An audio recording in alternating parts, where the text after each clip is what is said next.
पिंकी जो कि 20 साल की हो चुकी थी, लेकिन अभी भी अपने माता पिता को बहुत छोटी ही लगती थी।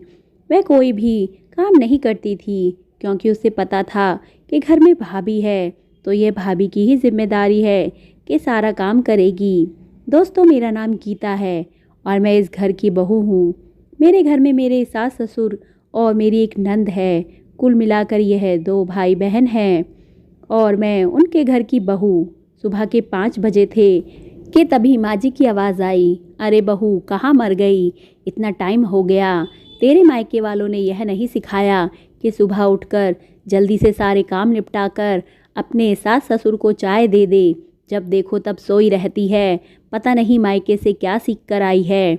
गीता ने पलटकर कोई जवाब नहीं दिया। वह चुपचाप जल्दी जल्दी सारे काम निपटा कर अपने सास ससुर के लिए चाय नाश्ता बनाकर उनके कमरे में ले गई। चाय रखते हुए गीता की सास बोली, महारानी की तरह सोती रहती है, यह नहीं जानती कि 4 बजे उठ जाना चाहिए, जब देखो तब मुझे ही उठाना पड़ता है। गीता ने कहा, माँ जी आज मेरी थोड़ी तबीयत ठीक नहीं लग रही थी। रात को बहुत तेज़ बुखार था, इसलिए आँख नहीं खुली। मैं आगे से बहुत ध्यान रखूँगी और सुबह 4 बजे उठ जाया करूँगी। वैसे गीता आज भी तबीयत खराब होने पर भी 5 बजे उठ गई थी और नहा धोकर घर के सारे काम निपटाकर उसने चाय बनने रख दी थी। तब सास ने उसे ताने मारने शुरू कर दिए। गीता का पति नौकरी करता था, इसलिए वह सुबह ही 8 बजे अपने काम पर चला जाता था और उसकी नंद पढ़ाई कर रही थी। अब उनकी पढ़ाई भी पूरी हो चुकी थी, इसलिए वह सारे दिन घर पर ही रहती थी और सुबह 9 से पहले सोकर नहीं उठती थी। ससुर जी ने कई बार कहा कि बेटा जल्दी उठ जाया कर, तो पिंकी ने जवाब दिया कि पिताजी उठ जाऊंगी, इतनी भी क्या जल्दी है, कौन सा मुझे कॉलेज जाना है। पिंकी की माँ तो जैसे कुछ कहती ही नहीं थी। वह तो सारे दिन बस अपनी बहू के पीछे ही पड़ी रहती थी कि तेरे मायके वालों ने यह नहीं सिखाया, तेरे मायके वालों ने वह नहीं सिखाया। बेचारी गीता चुपचाप सब कुछ सुन लेती थी और पलटकर जवाब तक नहीं देती थी। सुबह उठकर चाय बनाती, सबके लिए खाना बनाती, सारे घर का काम करती, कपड़े धोती। कपड़े भी सास को मशीन में धुले हुए पसंद नहीं आते, इसलिए वह बेचारी कपड़े भी हाथों से ही धोती और सारा काम धाम करने के बाद ही वह खाने के लिए बैठती। जबकि सारे घर वाले 12 बजे खाना खा लेते थे, लेकिन गीता 2 बजे तक खाना खा पाती थी क्योंकि सारा काम निपटाते निपटाते उसे 2 बज जाते थे। तब भी सास के ताने कम नहीं होते थे और हाँ, ससुर जी भी कुछ कम नहीं थे क्योंकि वह भी पीछे से बोलते थे कि पता नहीं इसके घर वालों ने इसे कोई संस्कार दिए भी हैं या नहीं, यह तो बहुत आलसी है, इतने धीरे काम करती है कि हमें तो बस इंतज़ार ही करते रह जाते हैं। जबकि गीता सारे काम समय पर पूरा कर लेती थी, लेकिन शायद दहेज कम मिला था, इसलिए उन्हें वह बहू कुछ ज़्यादा ही आंखों में खटक रही थी। अब पिंकी बड़ी हो गई थी, इसलिए उसके लिए रिश्ते देखने शुरू कर दिए गए। अब जो रिश्ता आया वह बहुत ही अच्छा था। कुल मिलाकर उसकी 2 ननद और 2 देवर थे और वह सबसे बड़ी बहू थी घर की। और सास ससुर इतने भरे पूरे घर में पिंकी की शादी तय हो गई। पिंकी की भाभी यानी कि गीता ने उसे कहा कि ननद जी थोड़ा बहुत काम सीख लीजिए क्योंकि ससुराल में तो काम ही करना पड़ेगा। पिंकी ने उन्हें उल्टा जवाब दिया कि जब करना पड़ेगा तब कर लूँगी, आपको अगर बहुत ज़्यादा परेशानी है मेरा काम करने में तो मत किया कीजिए। और उन्हें आंखें दिखाते हुए कहा कि मुझसे ज़्यादा बोलने की ज़रूरत नहीं, वरना मैं भाई से शिकायत लगा दूँगी। गीता चुपचाप बैठ गई। उसने सोचा कि रहने देती हूँ, नंद को समझाने का कोई फ़ायदा नहीं।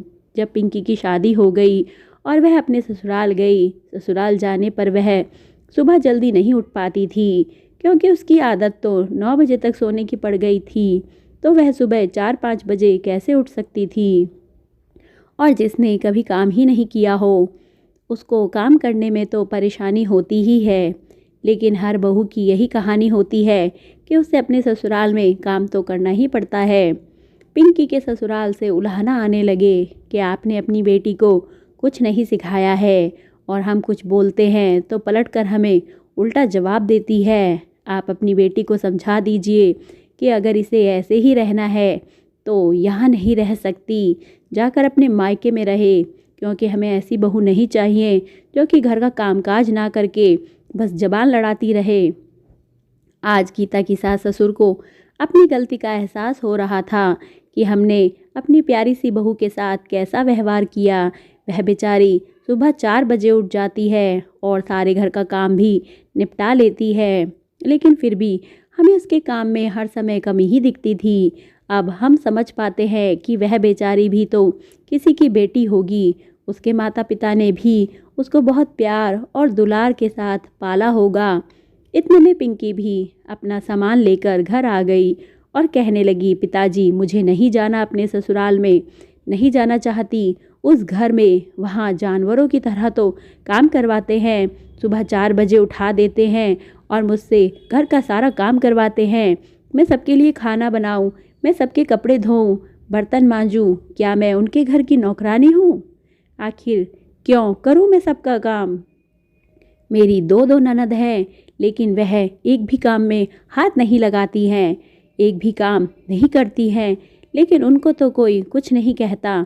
मेरे सास ससुर बस मेरे लिए ही ताने देते हैं कि बहू काम कर लो, अपनी बेटियों को तो कुछ नहीं कहते। अब गीता के सास ससुर बेचारे यह सोच सोच के आत्मग्लानि में गिरे जा रहे थे कि हमने अपनी बहू के साथ ऐसा व्यवहार किया, इसीलिए शायद हमारी बेटी के साथ ऐसा ही व्यवहार हो रहा है। पिंकी मुंह फुलाकर अपने कमरे में चली गई। फिर गीता की सास और ससुर ने कहा कि हमें अपनी बहू के साथ अच्छा व्यवहार नहीं किया। वह बेचारी तो कितनी अच्छी है, पलटकर हमें जवाब तक नहीं देती। हमने कितनी बार ही उसके साथ गलत व्यवहार भी किया, यहाँ तक कि उसको एक बार तमाचा भी लगा दिया, लेकिन फिर भी वह बेचारी कभी अपने मायके नहीं गई और ना ही उसने अपने मायके में जाकर ससुराल की कोई बुराई की, बल्कि वह तो मायके में जाकर अपने ससुराल की बस तारीफ़ ही करती है। और जब हम उसके घर जाते हैं तो हमारी कितनी इज्जत करते हैं। तभी गीता अपने सास ससुर के कमरे में चाय लेकर आ जाती है और उनकी सास उससे कहती है कि बेटा हमें माफ़ कर दे, हमने तेरे साथ बहुत गलत व्यवहार किया है। हमारी बहू बहुत अच्छी है, हमें कितना प्यार करती है, कभी हमें उल्टे जवाब भी नहीं देती है और घर के सारे काम खुद ही कर लेती है, कभी किसी से कहती ही नहीं कि कुछ भी कर लो। पिंकी को उसकी माँ समझा समझा कर थक गई, लेकिन पिंकी अपने ससुराल नहीं गई और उसने अपने पति से तलाक ले लिया और मायके में ही रहती है। गीता आज भी पिंकी का सारा काम करती है, पिंकी से कुछ नहीं कहती है और अपने काम में जैसे पहले लगी रहती थी वैसे ही लगी रहती है और सबकी बड़े प्यार से सेवा करती है। गीता के सास ससुर और उसके पति अब उसकी कदर करने लगे हैं। उनको पता चला है कि हमें कितनी अच्छी बहू और कितनी अच्छी पत्नी मिली है। ऐसी पत्नी तो किस्मत वालों को मिलती है। आज गीता अपने ससुराल में बहुत खुश है, अब उसकी सास ताने भी नहीं मारती, लेकिन पिंकी यह बात अभी तक समझ नहीं पाई है और वह आज भी वैसे ही है। लेकिन कभी ना कभी तो उसको यह एहसास होगा कि उसने अपना संसार बर्बाद कर लिया है। दोस्तों, कहानी अच्छी लगी हो तो प्लीज़ चैनल को सब्सक्राइब करें और वीडियो को लाइक करें। और यह माँ बाप की जिम्मेदारी है कि वह प्यार से अपने बच्चों को समझाएं कि पलटकर जवाब ना दे, और अगर गुस्सा आ भी जाए तो आराम से अपनी बात कहें ताकि सामने वालों को बुरा भी ना लगे और वह आपकी बात भी समझ सके। और ज़िंदगी में हमेशा सबका आदर करना चाहिए। धन्यवाद।